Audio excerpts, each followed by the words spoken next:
बिस्मिल्लाहिर्रहमानिर्रहीम। अस्सलाम वालेकुम। अगर आप दोपहर के खाने में सब्ज़ी और गोश्त खाने से बोर हो रहे हैं तो आप ये वाली दाल की रेसिपी ज़रूर ट्राई करें। रेसिपी इतनी सिंपल और आसान है और इसमें हम एक ख़ास टिप है जो कि मैं आपके साथ शेयर करूंगी जिससे आपकी दाल जो है वो 5 मिनट में गल जाएगी। तो चलिए इसको बनाना शुरू करते हैं। सबसे पहले हम कढ़ाई में डाल देंगे ऑयल। 1 कप ऑयल है। जब ऑयल आपका अच्छे से गर्म हो जाएगा तो आपने इसके अंदर डाल देना है प्याज। ये एक बड़े साइज़ का प्याज था जिसको मैंने बारीक काट लिया है। देखें ऑयल आपका इतना गर्म होना चाहिए कि जिससे ही आप प्याज ऑयल में डालें तो इस तरह से हल्का सा इसके अंदर से धुआं निकले।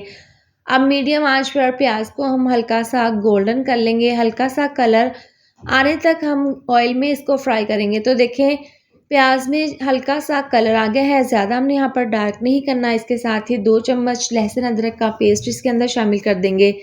साथ में 4 अदद बारीक कटी हुई सब्ज़ मिर्चें इसके अंदर शामिल कर देंगे और साथ में 2 अदद टमाटर बारीक काट कर। ये डालने के बाद अब इसको हमने अच्छे से इस तरीके से मिक्स कर लेना है और इसको हमने 1 मिनट के लिए पका लेना है। इसके बाद इसके अंदर हम डाल देंगे थोड़ा सा पानी ताकि टमाटर और प्याज जो हैं वो हल्के से सॉफ्ट हो जाएं। पानी डालने के बाद हम इसको कवर कर देंगे और मीडियम आंच पर हम इसको 1 से 2 मिनट के लिए पकने के लिए रख देंगे। थोड़ी देर के बाद हम इसको चेक कर लेते हैं। टमाटर और प्याज जो हैं वो हल्के से सॉफ्ट हो गए हैं और हरी मिर्चों की बहुत ही ज़बरदस्त सी खुशबू आ रही है। अब नीचे से आंच हम स्लो कर देंगे और 1 चम्मच भरकर इसके अंदर नमक डाल देंगे। 1 चम्मच कुटी हुई लाल मिर्च, आधी चम्मच पिसी हुई लाल मिर्च शामिल कर देंगे, आधी चम्मच हल्दी पाउडर, इसके साथ ही आधी चम्मच धनिया पाउडर हम इसके अंदर शामिल कर देंगे। अब ये तमाम मसाले डालने के बाद इसको हमने अच्छे से मिक्स कर लेना है।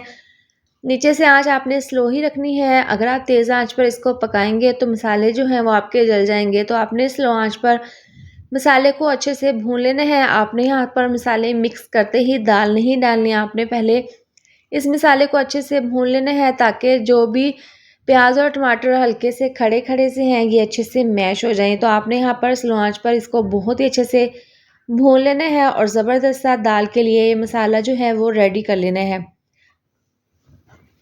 अब देखें मुझे यहाँ पर 2 से 3 मिनट लगे हैं। आप देख सकते हैं मसाला जो है वो काफ़ी अच्छे से हमने भून लिया है और मसाले ने अच्छे से ऑयल छोड़ दिया है। मुसलसल आपने इसमें चमचे को चलाते हुए आपने इसको अच्छे से भून लेना है।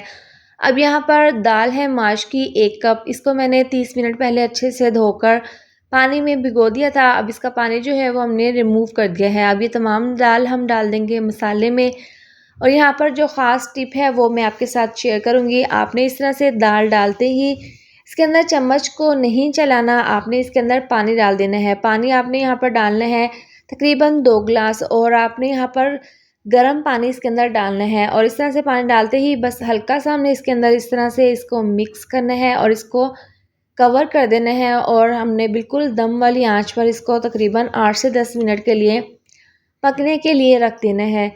तो देखें इसको 8 से 10 मिनट के बाद हमने ढक्कन खोलकर चेक कर लिया है और दरमियान में 1 से 2 बार हमने इसको खोलकर चेक कर लिया था। तो देखें दाल यहाँ पर बिल्कुल ज़बरदस्त तरीके से गल चुकी है। हमने इसको दम वाली आंच पर गला लिया है। आप भी जब भी दाल पकाएं तो आपने इसके अंदर ज़्यादा चम्मच को नहीं चलाना और इसके अंदर गर्म पानी डालना है, ठंडा पानी नहीं। अगर आप ठंडा पानी डालेंगे तो आपकी दाल जो है वो अकड़ जाएगी और जल्दी से गलेगी नहीं। गर्म पानी से दाल जो है वो बहुत ही जल्दी गलकर तैयार हो जाएगी। माश की ज़बरदस्त सी दाल जो है वो तैयार है। अब ढक्कन खोलकर हम इसको मज़ीद 1 से 2 मिनट के लिए पका लेंगे। बारीक पिसा हुआ गरम मसाला इसके ऊपर छिड़क देंगे और 1/4 चम्मच पिसी हुई काली मिर्च आपने इसको लास्ट में शामिल करना है। इससे बहुत ही ज़बरदस्त सा फ्लेवर आता है। अब बारीक कटा हुआ सब्ज़ धनिया इसके ऊपर छिड़क देंगे काफ़ी मिकदार में। इससे बहुत ही ज़बरदस्त सी दाल की लुक आएगी। अब इसको हम अच्छे से मिक्स कर लेंगे। बहुत ही सिंपल, बहुत ही आसान, बहुत ही मज़ेदार माश की दाल ये बनकर तैयार है। और जो टिप आपके साथ मैंने शेयर की है आपने इसको ज़रूर इस तरह से दाल बनानी है और आपने कमेंट करके बताना है कि आपकी दाल की रेसिपी कैसी बनी है। अब इस तरह से इसको हमने मिक्स कर लिया है। अब चूल्हा हम बंद कर देंगे और इसको गर्मा गर्म बाउल में सर्व कर लेंगे। आपने इसकी ज़बरदस्ती इस तरीके से गार्निश कर लेनी है क्रीम से, धनिया से और इस तरह से प्याज से। प्याज के लच्छे हम इस तरह से साइड पर रख देंगे। तो आप देख सकते हैं इसकी फ़ाइनल लुक देखने में ये जितनी खूबसूरत लग रही है, खाने में तो बहुत ही टेस्टी बनकर तैयार हुई है। आपने इसको रायता और सलाद के साथ बनाकर सर्व करना है और इसको गर्मा गर्म तंदूरी रोटी के साथ आप खा सकते हैं। इसके साथ ही वीडियो अच्छी लगे तो लाइक और शेयर कर दें। अगर आप मेरे चैनल पर न्यू हैं तो चैनल को सब्सक्राइब कर दें। मिलते हैं नेक्स्ट वीडियो में। अपना ढेर सारा ख्याल रखें। अल्लाह हाफिज़।